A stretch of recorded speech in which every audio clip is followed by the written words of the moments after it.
Bonjour, bonsoir. Ça dépend heure à laquelle vous allez suivre la danoise. Vidéo na sali yango na tongo bandeko na ngai.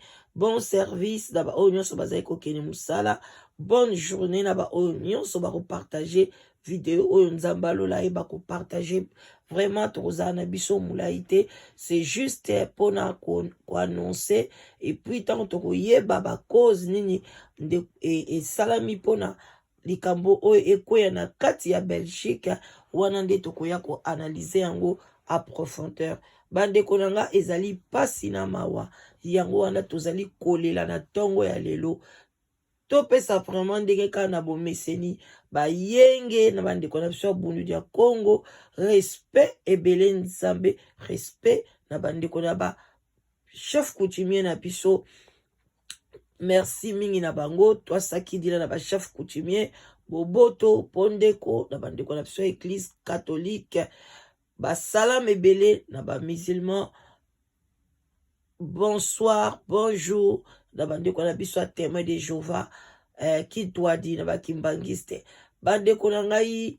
Merci mingi na ba o nyonso ba pesa biso confiance o pe toujours bazali ko benga biso pona ko encourager biso. Bandeko to na muki na sango ya pasi na mawa bomoni mwana mobali oyo na cheli boso ya video oyo asili ko boma papa na ye bavandi na Belgique na quartier flamande na quartier ya ba flamand na ville ya Vilvoorde. Bon, ezali banlieue à Bruxelles, précisément na Brabant flamand. Vraiment, papa na biso azali na kombo ya Docteur Balu. Docteur Balu asili kokufa.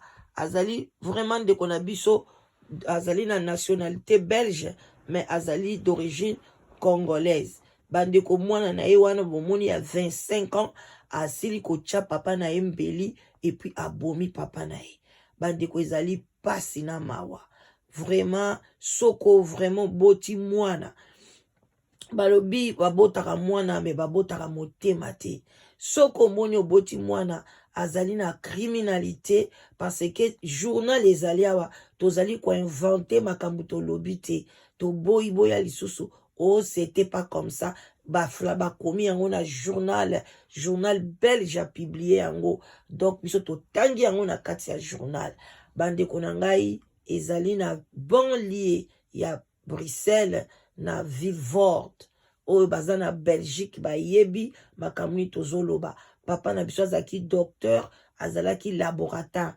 Donc a sili kotika kufi mwasi na ye azalaki na musala tangu mwana sili koboma papa na ye mwasi na ye balobi asalaka na Liège. Vraiment tozi ba précision nyonso na journal belge. Ezali pasi na mawa balobi mwana wana akomaki kotambola na groupe oyo etambolaka na matonge. Bandi kobala na biso ebele bakima bandaku bakota na vie ya matonge kotia na batu bambeli. Soki botali bien papa na biso aza docteur, cela veut dire que mwana wana 25 ans abotami na kati ya Bruxelles. Bandeko vraiment eza pasi na tango akala ba parents bande kotinda bana bango na Belgique ezaki pays oyo otindi mwana na yo akotanga bien. Lelo ba parents oyo baboti bana na bango na Belgique baboti bakuluna bandeko nanga baze belé groupe ya bana oyo ya ba partir même ya ba 18 ans kita même na se o mati tilikolo lelo bamusu bakomi na ba 35 ans bino mo boyebi kalate babomaka bautai ko boma mwana ya un grand pilote babomaki kuna na Bruxelles kana mbeli. Mais ya lelo mwana na biso abomi papa na ye propre na mbeli. Vraiment bandeko nanga toyebi ba cause abomeli ete mais ba cause o biso tokoyi komona o biso tokoyi koloba ekoki kozala eza nini. Papa botala ka aza docteur akolinga pe mwana na ye azala na nzela ya malamu kopekisa kaka mwana kopesa kaka mwana ba conseil kosilika koloba ke loko eza mabe na sepeli na yango te. Botala place ememi ma papa na biso azui atie papa na biso mbeli yango biso toko conseiller boy. Bandeko nanga pana musu babota manga baza ba criminel okosala ndenge nyonso botala ke mama na yasalaka na Liège azali mama moko instruite, papa azali instruit, mais boni bokoki ko comprendre ke mwana bango abima na balabala akende kokoma criminel. Cela veut dire soit ba camarade mutu ba memaki ye, ou bien ye moko pe abotama criminel, ou bien pe ndenge tozoloba ezali envoûtement ya famille ememi bango na ndenge wana bandeko na ngai eza ba cause ezalaka ebele. Soki omoni mwana opesi ye conseil na bas âge alingi koyoka te, akomi adulte, akomi criminel, ozoyoka ye libanda, première chose, il faut d'abord osola na assistance sociale. Faut ba yeba kaya mwana na yo. Ko bomba te bandeko na ngai, ba assistance sociale ba edaka. Biso ba edaka, vome ku ba boto la yo mwana wana. Vome ku to loba ke ba akende na ye, ke obokola ka criminel, eza lokolo zo bokola mwana ya lion na kati ya ndako. Tanga zana mwana muke ozo kajole ye, tanga kokoma mukolo akolia yo. Eza pendenge mo osoza na mbwa, ozobokola mbwa. Mbwa komi na rage. Basalaka nini? Akomi koswa bato, akomi méchant, babomaka ye. Ndenge mo pena mwana criminel. Akomi criminel, bakoboma ye te, me pesa ye na maboko ya leta. Leta ye moko, bandiko ba mama, o bana bino bolelo kazeka criminel, bakotsa ye prison. Sambelaka pona ye, ke lobi soka bimi ayamba nzambe. Me kochaka susi te, ke bakanga mwana ngai, soka awoki mwana no achembeli, ozo cha susi.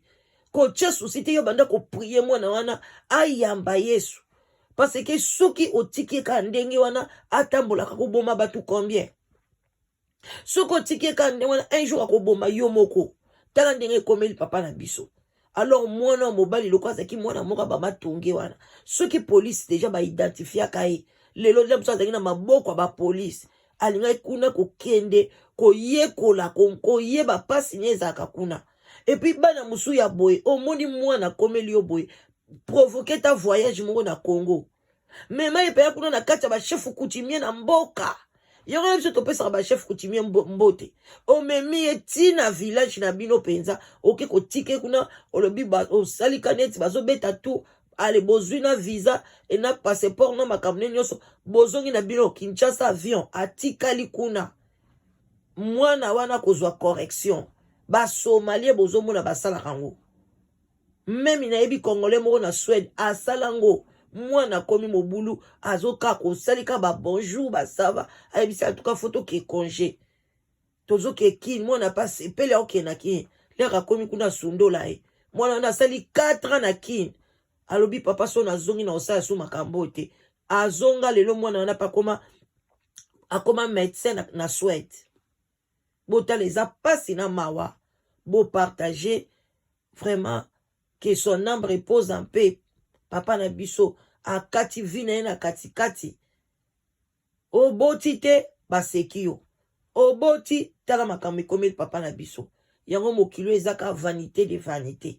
Vraiment, na rejoitant la bino mingi te, c'était juste communiquer au yamawa, to partager ango, vraiment, et puis to sala penze kenge, to yeba ko solo na bana na biso, to yeba o solo ni na mwana, o pese éducation,